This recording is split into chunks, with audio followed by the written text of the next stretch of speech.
Assalamualaikum warahmatullahi ta'ala wabarakatuh. Waalaikumsalam warahmatullahi wabarakatuh. Bismillahirrahmanirrahim. Alhamdulillahirabbil alamin.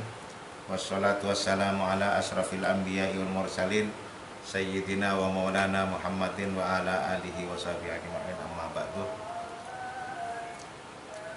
Khususan ila Abi Zakaria Muhyiddin Yahya bin Syarafil Hizami An-Nawawi hafizahullahu subhanahu wa ta'ala wa ra'ahu fi quburihim wa nafa'na bi ulumihi wa bi barakatihi wa bi haqqihi wa bi haqqil Fatihah. A'udzu billahi minasyaitonir rajim. Bismillahirrahmanirrahim. Alhamdulillahi rabbil alamin. Ar-Rahmanir Rahim. Maliki yaumiddin. Iyyaka na'budu wa iyyaka nasta'in. Ihdinas siratal mustaqim. Siratal ladzina an'amta 'alaihim ghairil maghdubi 'alaihim waladdallin. Bismillahirrahmanirrahim. Itu sabi'u utawi iki iku hadis kang nomor 7.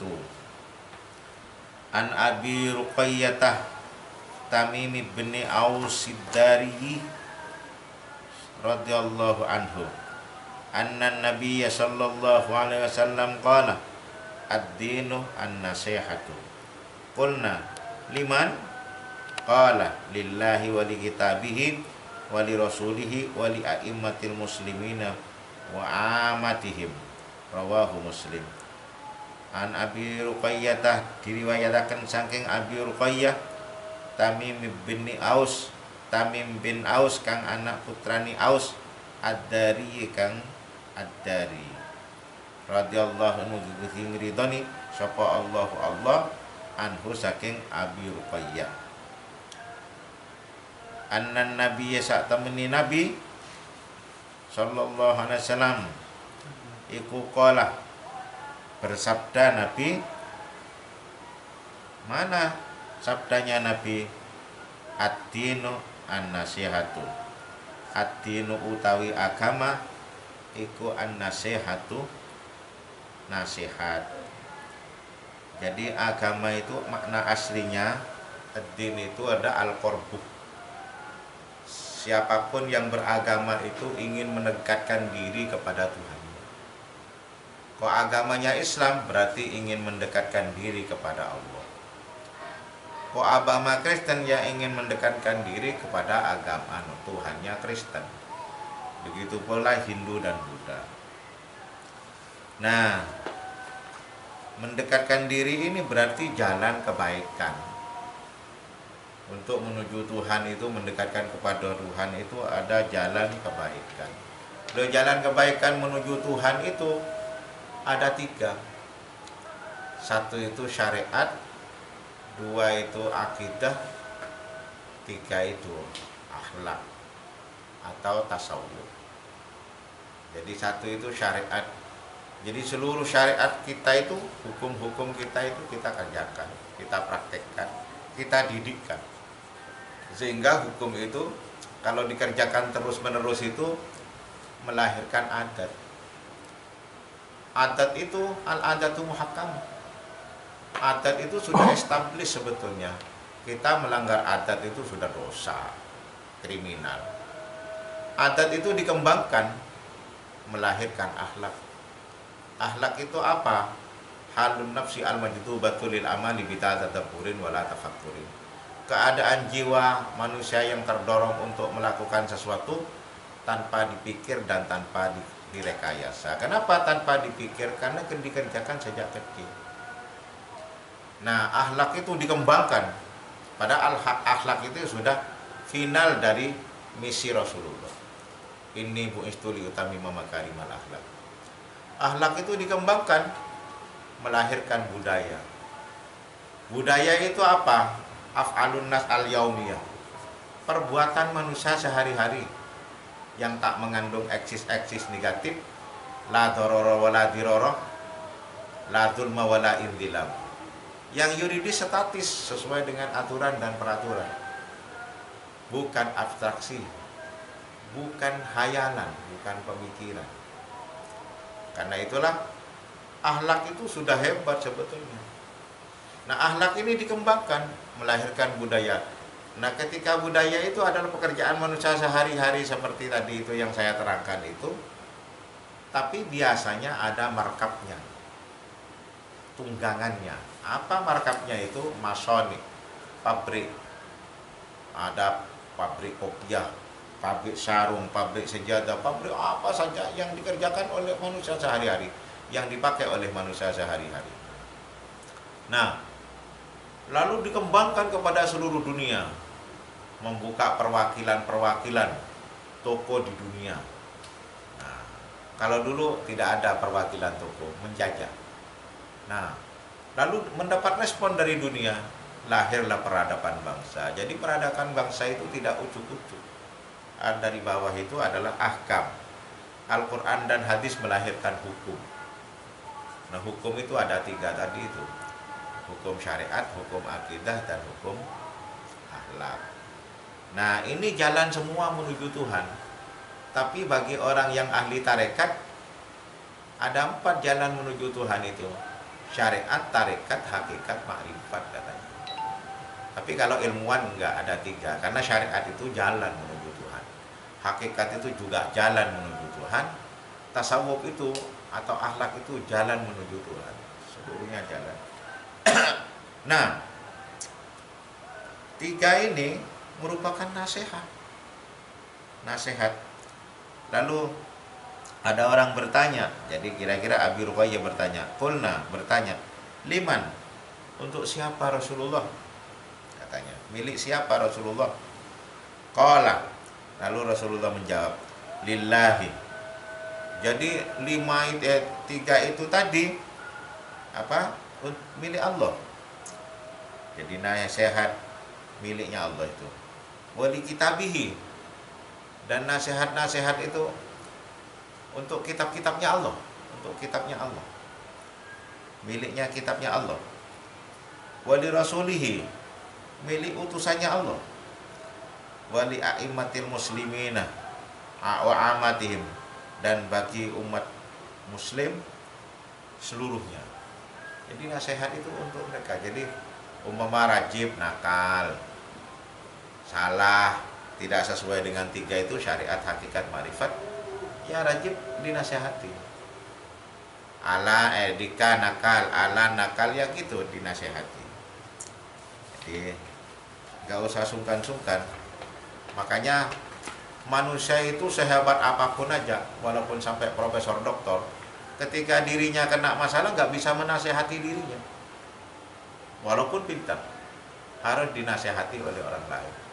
Makanya Tuhan itu bersumpah, wal asri innal insana lafi khusr illal ladzina amanu wa amilus solihati wa tawassaw bil haqqi wa tawassaw bis sabr. Saling menasehati. Rawahu Muslim, diriwayatkan hadis ini. Siapa yang meriwayatkan?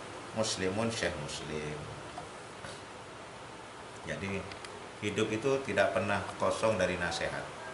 Dan ini peringatan Rasulullah. Al-haditsus tsamin. Hadis yang keberapa? Ke-8. An Ibni Umar radhiyallahu anhuma. Kalau bapaknya sudah masuk Islam, anaknya juga Islam, makanya radhiyallahu anhuma. Mugi-mugi ngridoni sapa Allah anhuma, saking Umar dan anaknya. Annan Nabiyya sallallahu alaihi wasallam, saat temani Nabi Muhammad sallallahu alaihi wasallam, iku qala, bersabda, umirtu, kata Rasulullah, an uqatilan nas hatta yashhadu an la ilaha illallah wa anna Muhammadar Rasulullah. Saya diperintah. Siapa yang memerintah itu? Allah. An uqatilah, untuk saling berperang, an-nasa, kepada manusia, hatta yashhadu alla ilaha illallah, sehingga mereka itu bersaksi tidak ada Tuhan selain Allah. Nah, kapan diperintah itu? Kalau mereka memerangi kita, maka an uqatilah, saling berperang. Tapi kalau mereka tidak berperang, ya nggak usah berperang. Kan gitu. Jadi ketika harus berperang, maka harus ada hanya berapa tawaran itu. Satu, sehingga bersaksi tidak ada Tuhan selain Allah dan bersaksi Muhammad utusan Allah. Wa yuqimus shalah, dan mendirikan sholat. Lo mendirikan sholat itu apa? Mendirikan sholat itu ngajari orang sholat, dirinya melakukan sholat, mengajak orang sholat.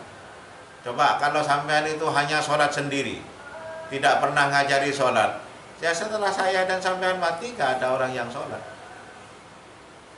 Nah, sampean sudah ngajari orang sholat, kita sudah ngajari orang sholat, melakukan sholat, tapi gak pernah ngajak orang sholat. Setelah saya mati, orang pinter gak sholat, gak ngajak sholat lah sebabnya. Jadi walaupun pinter sholat, pinter ibadahnya, doanya sudah pinter, kalau tidak diajak sholat ya gak sholat. Jadi kok hanya satu, tidak mendirikan sholat namanya. Kok hanya dia melakukan sholat tok, tidak mendirikan sholat. Jadi harus tiga. Dia melakukan sholat, ngajari orang sholat, dan mengajak orang sholat.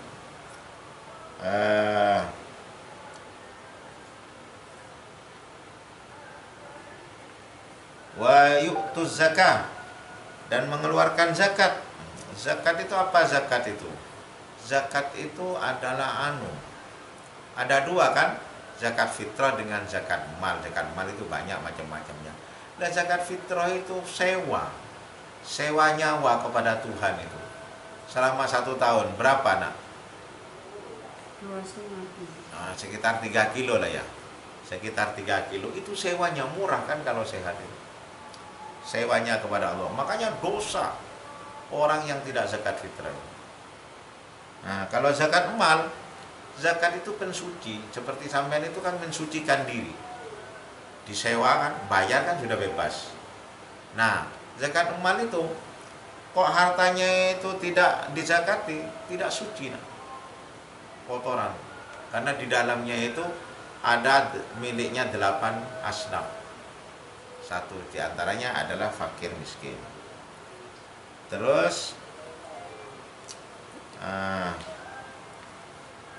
faida fa'alu dzalika asamu, mereka itu telah faida fa'alu, ketika mereka itu telah melakukan hal itu, dzalika mengkono apa, at-tasyahhud wal iqamah wa al-ita asamu, maka harus dijaga, mendapat jaminan minni dari ingsun, kata Rasulullah. Terus dima'ahum, harus kita jaga darahnya. Jadi orang non muslim itu kalau sudah bayar zakat, dia tidak boleh dibunuh oleh orang Islam.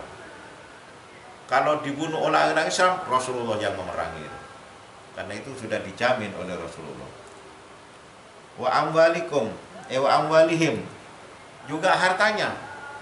Ada orang Kristen, orang Yahudi di sini sudah membayar zakat kan, sudah membayar pajak macam-macam, sudah punya KTP sini, nggak boleh hartanya dirampas-rampas itu. Kalau dirampas, negara harus membela. Kalau ketika itu Rasulullah kalau merampas hartanya, Rasulullah harus membela. Illa bihaqil Islam, kecoba kelawan hak Islam. Hak Islam itu apa? Apa haknya Islam itu? Jadi umpama dia orang Yahudi, orang Kristen, kok mateni orang, itu haknya orang Islam, nggak boleh. Dia kalau mateni orang harus membayar kafar, kalau tidak dihukum mati juga. Dan gitu. Kafarohnya sekarang itu miliaran gitu, kalau membunuh orang. Di Indonesia enggak. Wa hisabuhum 'ala Allah, seluruh itu hitungannya itu di sisi Allah. Allah yang harus. Makanya siapa saja yang ada di dunia ini sudah memenuhi hak-haknya, Allah semua yang menghitung. Yang ngerekan Allah semua. Masa Allah itu gak pintar? Allah maha pintar. Rawahu Bukhari wa Muslim, diriwayatkan oleh Imam Bukhari dan Muslim. Karena itulah makanya negara Indonesia itu sudah negara Islam. Apalagi kepala negaranya sudah diakui oleh NU dan disahkan oleh NU, waliyul amri bisyauqah. Jadi apa yang dilakukan kepala negara itu bentuk-bentuk keislaman itu sah semua. Coba kepala negara itu dulu tidak disahkan menurut hukum fikih, maka yang dilakukan oleh Pak Karno mendirikan Departemen Agama, KUA-nya tidak sah mengawinkan orang. Berarti kita anak zina semua. Gitu. Karena itulah dengan kepala negaranya itu sudah disahkan oleh NU, maka apa yang dilakukan oleh kepala negara itu sah semua kecuali maksiat. Kecuali maksiat. Yang positif-positif itu sah semua. Ada pertanyaan? Kemarin ada pertanyaan dari orang-orang. Penjelasan dari tawakal. Tawakal. Masih belum sampai bab tawakal. Oh iya. Tawakal itu aslinya pasrah kepada Allah. Di dalam Al-Quran itu pasrah itu sebetulnya ada 3. Ada tawakal ala Allah. Tawakal bil hayyil ladzi la yamut. Yang kedua, tawakal kepada zat yang hidup tak pernah mati. Yang ketiga, tawakal bi kalimatillahi at-tammati.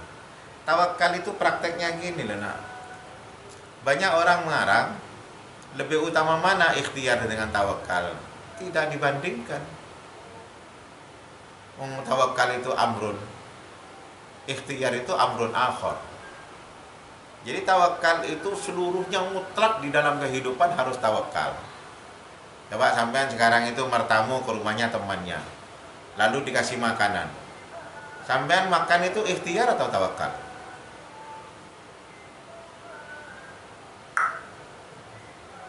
Makan makanan yang dikasih temannya itu loh, ikhtiar apa tawakal? Tawakal kan. Kalau ikhtiar sampean kan harus pergi ke laboratorium. Ini apa benar ini halal ke laboratorium? Dilokno orang sultan. Kan gitu. Jadi seluruh kita itu tawakal. Kita disuruh sholat. Sholat itu tawakal apa enggak? Tawakal. Diperintah apa saja kita lakukan, itu tawakal semua. Lain kalau ikhtiar bab lain, bukan bab pasrah kepada Allah. Nah, tawakal bi kalimatillahi at-tammati itu seperti sampean itu mau makan supaya tidak ada penyakitnya semuanya, lalu berdoa. Doanya apa? Allahumma barik lana. Habis penyakit. Tawakal kepada kalimatillahi at-tammati. Atau sampean kate caro dikasih wiritan oleh kiai, wiritannya dibaca, itu tawakal bi kalimatillahi at-tammati. Ini tawakal semua. Di hidup itu intinya itu tawakal. Karena tawakal itu syai'un yang berdiri sendiri, ikhtiar berdiri sendiri. Nah, kalau sampean nyari rezeki, Ikhtiar. nah ikhtiar, masa cari rezeki di doli, ini kan gitu. Apalagi? Udah. Sekian. Allahumma salli wa sallim ala Sayyidina wa maulana Muhammadin adada ma fi ilmillahi salatan daimatan bidawamil mulkillahi. Allahumma salli wa sallim ala Sayyidina wa maulana Muhammadin adada ma fi ilmillahi salatan daimatan bidawamil mulkillahi. Sekali lagi. Allahumma salli wa sallim ala Sayyidina wa maulana Muhammadin adada ma fi ilmillahi salatan daimatan bidawamil mulkillahi. Wallahul muwaffiq ila aqwamit thoriq. Wassalamualaikum warahmatullahi wabarakatuh.